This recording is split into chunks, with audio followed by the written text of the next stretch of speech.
Voilà, alors à partir de là, j'ai rapidement défini un cadre. Quel ingénieur pour la SNCF? Nous recrutons de l'ordre de 300 cadres, jeunes cadres chaque année. Sur ces 300 jeunes cadres, il y en a une quarantaine qui viennent des écoles de commerce,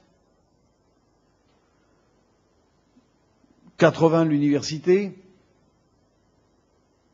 et de formation d'ingénieurs dans l'université, et 150 environ, ça ne doit pas faire le compte, mais enfin, on les arrondit, ça fait plutôt 270 que 300, mais ça dépend un peu des années, et environ 150 élèves d'école d'ingénieurs. Toute école d'ingénieurs, d'ailleurs, tout niveau. Nous n'avons pas besoin uniquement d'écoles de catégorie A. Nous avons besoin d'ingénieurs de tous les niveaux. Ce que nous recherchons en tout cas, c'est la diversité, c'est clair. C'est pour cela d'ailleurs que nous ne nous focalisons pas uniquement, comme nous l'avons peut-être trop fait dans le passé, sur les seules grandes écoles. Alors quelles sont les attentes? Là, je vous dirai mes attentes, telles que je sens les choses, et je sortirai peut-être, j'élargirai un peu par rapport à la seule SNCF.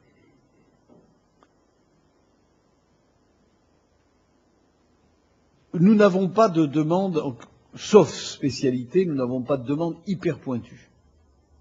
Encore une fois. Mais nous avons besoin d'une culture scientifique et technique très forte. C'est la chance de la France de disposer de grandes écoles qui apportent une culture scientifique et technique forte, associée à des méthodes de travail, issues d'ailleurs de l'acquisition de cette culture scientifique et technique. Et je pense que lorsqu'on réfléchit aux réformes des grandes écoles, il ne faudra pas jeter le bébé avec l'eau du bain. Et j'ai eu l'occasion de le dire souvent à ceux qui considéraient que le poids des grandes écoles en France était excessif par rapport à l'université. Vous connaissez ce débat mieux que moi. Et vous y participez. Je vous dis, attention, ne jetez pas le bébé avec l'eau du bain. Nous avons des formations qui apportent cette culture scientifique et qui apportent des méthodes de travail. C'est irremplaçable.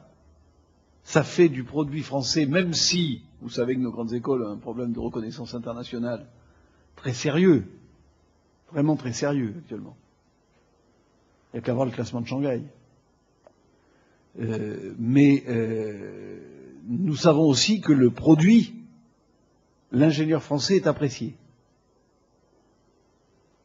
Nos grandes écoles n'attirent pas les étudiants étrangers, tout au moins pas suffisamment, parce qu'elles ne sont pas connues, parce qu'elles ne rentrent pas dans les cursus habituels, parce qu'elles n'ont pas la taille. Mais en revanche, l'ingénieur français, il intéresse. Et ça, c'est, je pense, quelque chose qu'il ne faut pas qu'on perde.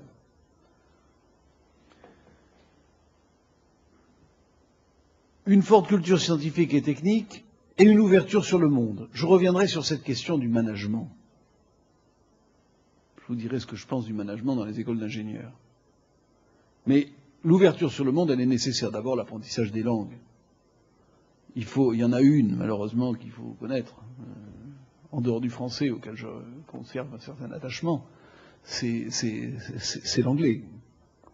Mais pour nos métiers, connaître l'allemand, c'est un plus, contestablement, étant donné le poids de l'Allemagne dans l'Europe actuelle.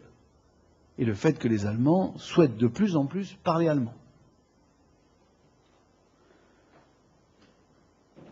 La comptabilité, dont j'estime que c'est un langage universel. Alors je m'adresse à des professeurs de physique, de sciences de l'ingénieur, etc. Donc je sais que l'auditoire n'est pas idéal pour ce que je veux dire, mais enfin, je vous donne mon sentiment. On ne peut pas, dans le monde actuel, débarquer dans une entreprise sans avoir une certaine base en matière de comptabilité. Ça peut toujours s'apprendre. Mais je crois aussi qu'on a besoin de quelques rudiments pour faciliter l'absorption ultérieure. Surtout qu'après, on n'a plus le temps. On n'a plus le temps, c'est ça notre problème. et que les formations qui se font au cours de la carrière sont des formations d'un autre type, qui ne sont pas des formations sur, je dirais, pour l'acquisition de base. Une culture générale. Là, je crois que les écoles d'ingénieurs ont fait de gros efforts dans ce domaine. Une culture générale minimum et une curiosité d'esprit. Il faut que cette culture générale, ce soit au moins la curiosité d'esprit.